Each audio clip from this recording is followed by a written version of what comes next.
Ryan Gravenberch as a number 6 this season is an absolute joke. How good he has been. Liverpool didn't get Subamende, didn't get a DM. Everyone was laughing. Gravenberch's adapted to this number 6 role, and I think in every game he's played for Liverpool, he's been a man of the match contender, and I think he's won 5 man of the matches in his 5 games anyway. He's been ridiculously good for Liverpool. So let's talk about Ryan Gravenberch, because if you know me, and you've watched my content, you've been following me over the years, you know I like Ryan Gravenberch. You know I wanted him at Manchester United. These are tweets from January of 2023 when he was at Bayern Munich. If I was Man United, I would ask Bayern for Gravenberch on loan, played less than 200 minutes and was class in the NL last season, need more depth in midfield. Rumours Liverpool trying to get Gravenberch on loan, Man United to jump in with his relationship with Ten Hag. He'd pick us. We even had warning signs that Liverpool might be looking at this guy. And Man United, they went for Amrabat. They didn't have the funds for Gravenberch. They let him go to Liverpool. And I was very frustrated at the time because I really liked Gravenberch. And I think Gravenberch's first season at Liverpool was okay. I don't think he was anything special, but I think it was okay. I think he showed moments, but I think it was more of an adjustment period for him. But I said on April 27th of end of last season, Gravenberch, Liverpool's best player today, looked a lot better in recent games. He was insane at Ajax 2 seasons ago and has elite potential. Have a feeling Arne Slot will get the best out of him next season. Gravenberch needed a run of games. Gravenberch needed times to build back to fitness to get back to his best, but he also needs to be used to his strengths. And Arne Slot has said, Gravenberch, yeah, he isn't a 6. He's always been an 8. But he has the abilities to play as a 6 because of his technical abilities, because of his physical abilities. And Arne Slot has come in and he's profiled Gravenberch unbelievably, and he's just become a joke of a number 6. He's been probably the best number 6 in the league this season has been Gravenberch. I saw someone do a team of the season, put Kovacic in there. Nah, no one comes near Gravenberch, and I'm saying this as a Manchester United fan. He's been phenomenal this season, and I always knew there was an elite player in Gravenberch. I've done videos on it. I spoke about why United just signed him. I did a video on him last year, but he's showing it this year. This was a video I did back in December last year, and this at the time, he hadn't been super impressive at Liverpool. But I did a video saying I think he could be Liverpool's best signings in years. You need to give it time, because I remember him and Bellingham being the 2 elite midfielders people spoke about like 3 years ago. But why do I rate Gravenberch so much? And why does Slot like Gravenberch? Why has Slot really taken a liking to Gravenberch and playing as a 6? And I'm going to show you this in a second here. Gravenberch can basically receive the ball from the centre-backs at any angle. Van Dijk plays in the ball there. He can receive the ball on the turn. He can receive the ball on any angle. He can get the ball. He can move it forward. He can evade the press. He can turn away from the presser, and he can progress the ball. He'll find space. He'll turn away from players. He can receive the ball at any angle. That's what Arne Slot wants. Endo isn't as comfortable doing that. He's also someone that's a master of disguising his passes. You think he's going to pass this way, he actually goes and passes it the other way. He's a master of disguising his movement as well. The way he just changes his body and moves and then goes round. Just the way he can turn away from the press. He can disguise his pass. He can disguise his movement. He has so many elite level traits. I also think one of his most underrated traits, and we saw this at Ajax, and when I did a video on Gravenberch, I said you might see this more of him in the 6 role, but he's good at pinging balls over the top. There was one to Nunes in the Bologna game. There was this very good ball over the top to McAllister, I believe that is, in the Ipswich game. He's good at pinging those balls over the top.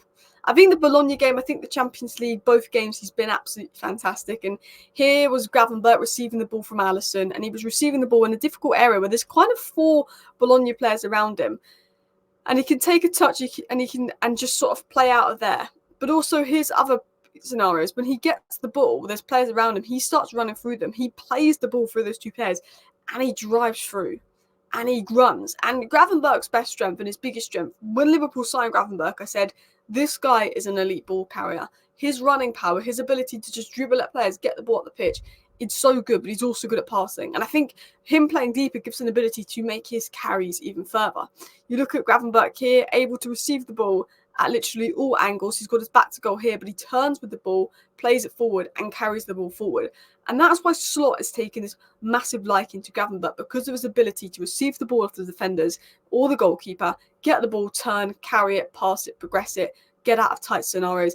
And that means Liverpool move the ball quicker. That means the opposition is more likely to be out of position. They're not in their defensive lines because he's moving the ball quickly, running through them. And that makes it easier for Liverpool to break down teams, create chances, and make it difficult. Controlling the ball, retention.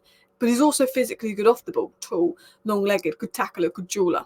And the way he can just drive with the ball and keep going and going and going is ridiculous. We've seen at other times this season he can play those long balls over the top, he can play those short passes, he can play those 1-2s, he can carry the ball. He can progress the ball via carrying, passing, long passing, 1-2s. He's got a really wide range of skills and attributes.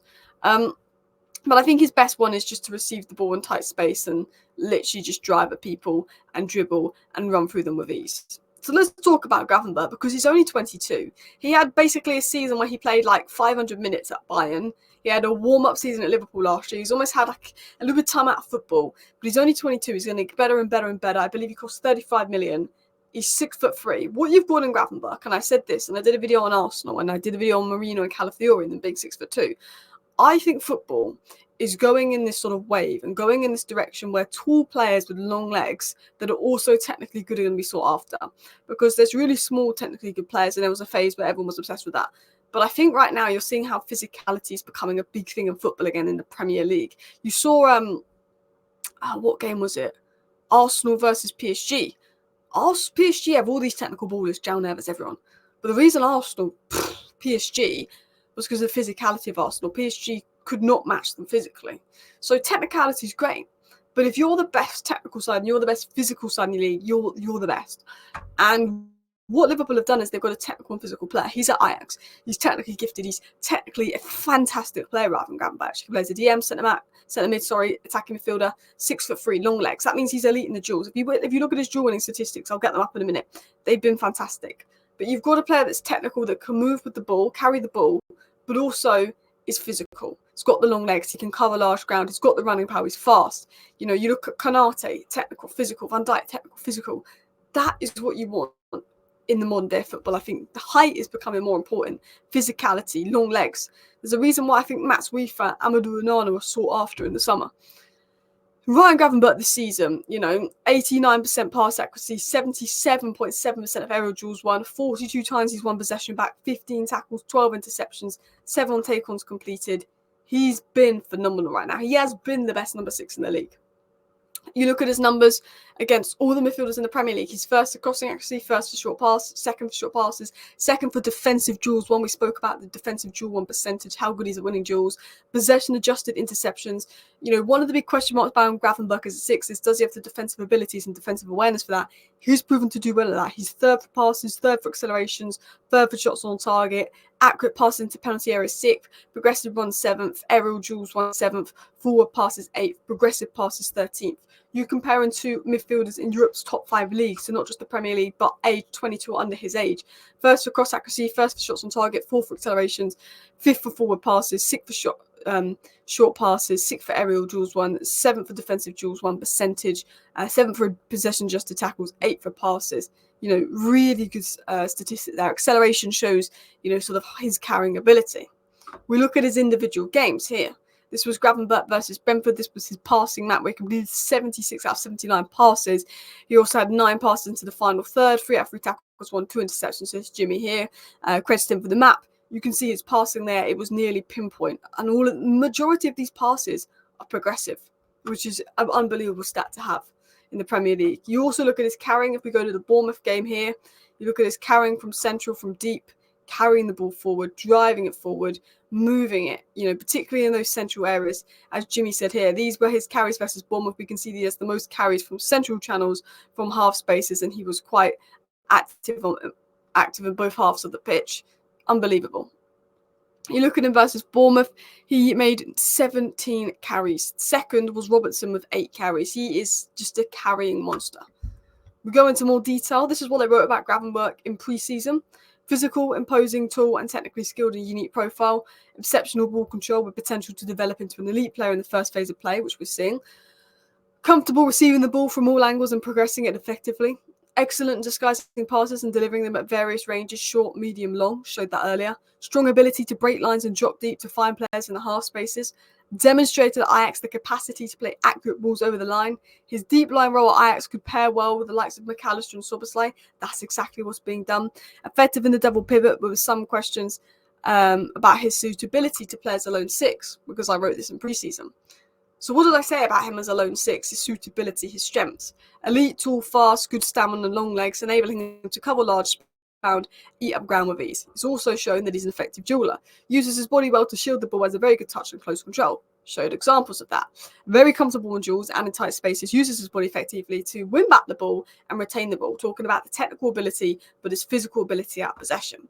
His best trait is likely driving with the ball from deep, carrying it with power, ideal for progression, which aligns with what Arne Slot wants from his defensive midfielder.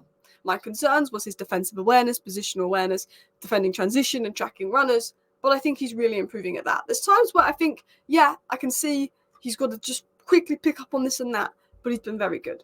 And if you just look at Gravenberch, the way he drives through defences, he's been phenomenal this season. So thank you for watching today's video on why Ryan Gravenberch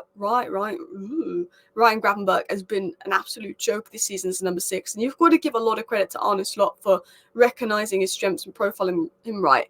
I always have been a fan of Ryan Gravenberch. I know how good he was, and I knew that there was a lot to come from him this season. But I think everyone's been shocked by just how good he's been. But am I totally shocked? No, because I watched him at Ajax, I watched him on the Ten Hag, and you know, you've got a gem there. You've got a gem.